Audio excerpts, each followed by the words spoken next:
Kuna mambo matatu au zaidi ya matatu makubwa yanaenda kutokea katika dunia, ambayo kama nabii wa Bwana ambapo Mungu ameniita katika hii dunia na amenipa kibali leo nizungumze na watu wake.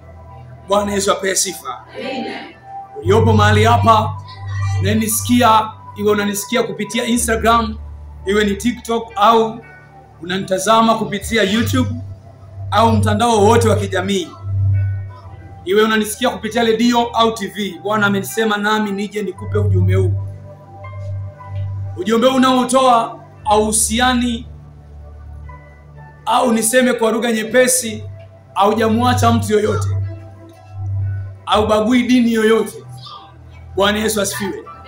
Mungu anasema na dini zote, na watu wote, na makabila yote, na mataifa yote. Bwana akanisemesha mambo zaidi ya matatu. Jambo la kwanza ambalo la kutisha katika hii dunia, ninaiona Sodoma mpya ikishuka. Bwana Yesu asifiwe. Naiona Sodoma mpya ikishuka, na malaika waangamizao Sodoma tayari wako tayari kwa ajili ya kuangamiza. Sodoma ya leo ni miji ambayo imemwacha Mungu, ni miji ambayo imemsahau Mungu. Napozungumzia miji, nazungumzia watu waishio ndani ya hiyo miji. Ninaona mapigo makubwa katika miji mikubwa duniani. Bwana Yesu asifiwe. Amina. Kuna miji mikubwa duniani. Tukianzia kwetu Tanzania, kuna miji mikubwa sana hapa Tanzania, naona ikipigwa na Mungu kwa sababu ya kumwacha Mungu. Bwana Yesu apewe sifa. Amina. Ninaona baadhi ya nchi zikilia kwa hilo pigo, maana ninaambiwa ni zaidi ya Sodoma. Mungu aliachia malaika wake watatu wakashuka kwa ajili ya kuangamiza mji wa Sodoma, lakini jeshi liloandaliwa kuja kuangamiza dunia na Mungu mwenyewe ni zaidi ya wale walioangamiza Sodoma. Bwana Yesu asifiwe sana. Kwa sababu Mungu amechoka. Binadamu amekuwa akituma watumishi wake mbalimbali katika dunia kuihubiria dunia, kuihubiria kwa habari ya kuacha dhambi, lakini watu wamekuwa ni wajeuri, wamekuwa watu wanadhalau, kwa mbingu zimechoka. Kitabu cha Mwanzo 18:26 Biblia inasemaje pale? Naomba nisaidie kwa sauti kuu pale. Mwanzo 18:26 Biblia inasemaje? Biblia inasema Bwana akasema nikaona katika Sodoma wenye haki 50 mjini. Sitapaacha mahali pote kwa ajili yao. Anasema nikaona katika Sodoma wenye haki 50. Wenye haki 50. Rudia tena vizuri. Biblia inasema ndio. Bwana akasema nikiona katika Sodoma wenye haki 50 mjini. Nitapaacha mahali pote hadi vijijini watapata kusameheka kwa ajili yao. Bwana Yesu apewe sifa. Mungu anazungumza kitu gani? Anataka watu wachache ambao hao ndio watakaomsikiliza Mungu. Mungu alisema watu 50 katika mji wenye watu zaidi ya 100. Maana yake Mungu anataka watu ambao wenye utiifu ndani yao, watu wenye usikivu ndani yao, watu watakaosikiliza sauti ya Mungu. Dunia leo kuna watumishi wamemwacha Mungu, wanafuata akili zao wenyewe. Mungu akaniambia Walumi 1:28 pale. Walumi 1:28. Mungu akanisemesha kwa habari ya watumishi wa Mungu ambao wamemwacha Mungu, kwa habari ya dunia ambayo imemwacha Mungu. Watu sasa hivi hawamtaki Mungu wa kweli, wanamtaka Mungu wa shortcut. Hawataki Mungu wa kufuata process, hawataki kufunga, hawataki kutoa sadaka, wanataka maombi ya wepesi. Watu wanataka wapewe mafuta, wapewe maji, wapewe vitambaa, wapewe chumvi, wakiamini hivyo vitu ndio vitafanya wabarikiwe. Kuna mambo ambayo Mungu alinisemesha anaiangamiza kwa Sodoma. Kwa kitu gani? Ataipiga hiyo Sodoma inayokuja. Inakuja kwa namna gani? Namba 1, ninaona ugonjwa mkubwa unaoinuka duniani, ugonjwa ambao utakaofanya dunia itikisike, ugonjwa utakaofanya watu washindwe namna ya kufanya. ugonjwa utakaochanganya madaktari, ugonjwa utakaochanganya wanasayansi, ugonjwa utakaochanganya maraisi.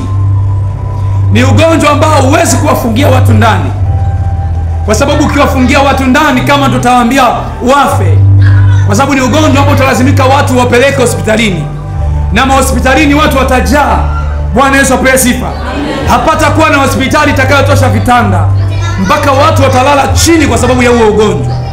Na huo ugonjwa utakuwa ni wa muda mfupi, lakini ni ugonjwa utakaopita na watu wengi sana hapa duniani. Bwana Yesu apewe sifa. Bwana Yesu asifiwe sana. Kwa hiyo mambo ambayo Mungu anaenda kuyafanya, cha kwanza, Sodoma inayokuja ni ugonjwa ambao mkubwa sana, na huo ugonjwa tayari umeshaandaliwa. Sio ugonjwa wa kishetani, ni ugonjwa wa kimbingu kwa ajili ya kupiga wale ambao hawatamwamini Mungu. Ugonjwa utapita na waliopo makanisani ambao wanafanya ibada kwa mizaa. Wamewekwa kwa watumishi, wamewekwa kwa watendakazi, lakini hawafanyi vile ambavyo Mungu anataka. Wamewekwa kuwa wafanyakazi katika madhabahu, hawafanyi vile Mungu anataka. Wamewekwa kwenye misikiti, wanafanya dini, wanajificha kwenye uvuli wa dini, lakini kupitia hiyo dini wanafanya ushetani. Bwana Yesu apewe sifa. Mungu atapita na kila mtu pasipo kubagua dini. Lakini huu ni wakati wa kila kiongozi, iwe ni rais, iwe ni mbunge, iwe ni diwani, kiongozi yoyote wa serikali na dunia nzima, kwa imani yako ni wakati wa Mungu, wakati wako wa kumrejea Mungu. Bwana Yesu apewe sifa. Ni wakati ambao Mungu anaenda kufanya kitu ambacho dunia hapata kuwa na wakuweza kumhurumia jirani, maana ndani kwako patakuwa na kidonda. Watakaosalimika ni wale watakaomwamini Mungu tu juu ya hiyo Sodoma. Unaweza kusema kwamba mtumishi anaongea nini? Unaweza kuona kama anapiga kelele, lakini kelele yangu kuna siku utaikumbuka. Aidha utanikuwa unanifuatilia, utaniona au utaniona, lakini utasema ya kwamba kitu gani kinaenda kutokea. Na hili jambo ninaloliona sio jambo la miaka, ni jambo linaenda kutokea miezi michache hivi karibuni, siku chache hivi karibuni.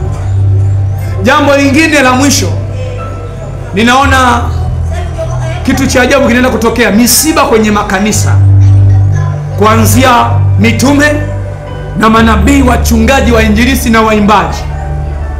Washirika watakufa kwa namna ambayo watu hawataelewa. Kuna baadhi ya makanisa watu wataanza kusema ni kanisa la Freemason. Kuna watu watasema ni wakati wa unyakuo, lakini sio unyakuo. Yesu arudi leo. Bwana Yesu asifiwe sana.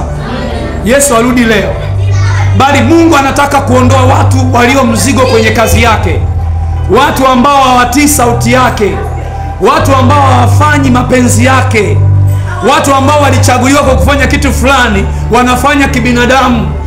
Kuna watu waliwekwa kanisani kwa ajili ya kutegemeza wachungaji, wazalau wachungaji yao. Wanaona akitoa hiyo sadaka mchungaji atafaidi, anamwendesha mchungaji, anampangia sadaka.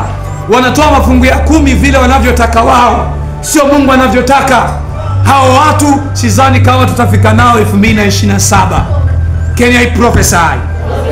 Unabii unaotoa sio unabii wa mahali hapa. Kama ni mtumishi, mtume, nabii, unasikiliza ujumbe huu, kaa vizuri na Mungu. Mungu ananiambia kama ni mzinzi, acha uzinzi. Kama ni mlevi, acha ulevi. Ni wakati wa kumtafuta Mungu. Mambo ya hatari yanakuja, magonjwa ya ajabu, watu watauana. Mauti inayokuja haitakuja kwa namna gani? Unakoona kutekana kutaongezeka. Bwana Yesu apewe sifa. Kutokea watu hawataamini macho yao, lakini ndivyo itakavyokuwa. Mungu anaenda kufanya jambo ambalo dunia haitaelewa. Bwana Yesu asifiwe. Biblia inasema mwenye masikio na asikie, mwenye macho na atazame. Bwana Yesu asifiwe sana.